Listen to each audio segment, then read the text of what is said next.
Everton just don't know where to look. This side just goes from one phenomenal win to another.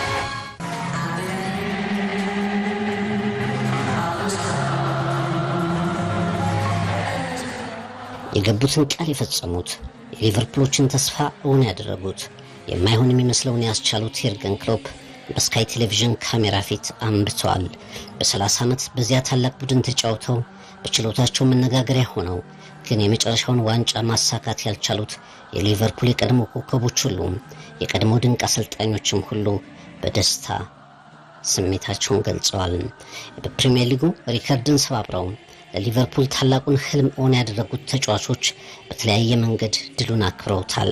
ወቅቱ የኮቪድ-19 ስጋት እግር ኳስን የቀየረበት ቢሆንም ትግስታቸው፣ ውጣ ውረዳቸው፣ መውደቅ መነሳታቸው፣ ማሸነፋቸው ያስገደዳቸው የሊቨርፑል ደጋፊዎች ሊቨርፑልን አጨናንቀዋታል። እኔ 30 ዓመት አልጠበኩም። እዚህ የቆየሁት ለ4 ዓመት ተኩል ጊዜ ብቻ ነው። ግን ደግሞ በቀላሉ የማይታይ ድል ማስመዝገባችንን አውቃለሁ። እዚህ ከተማ ሁሉም እግር ኳስን ይተነፍሳል። ተጫዋቾቼ አስገራሚና ወጥ ተጋድሎ አድርገዋል። የርገን ክሎፕ ድሉን ገልጸውታል።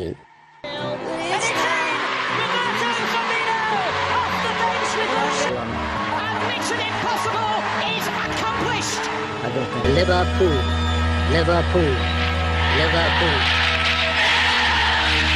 Thank you.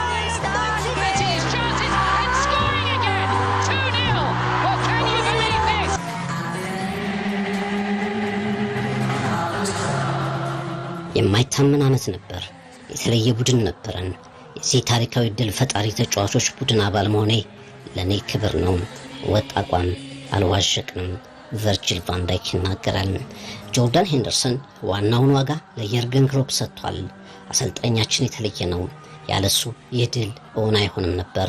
በቡድኑ ከቡድኑ ውጭም ይህ ታሪክ እንዲሰራ የርገን ትልቁን ተግባር ፈጽመዋል ብሏል። ደጋፊዎች የድል ርሽቶችን ለኩሰዋል።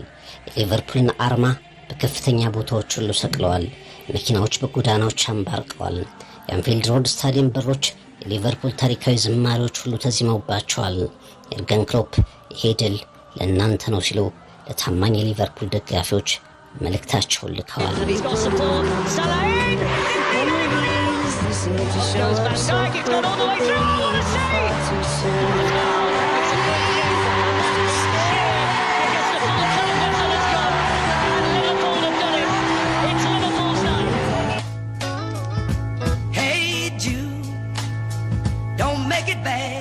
የ1960ዎቹ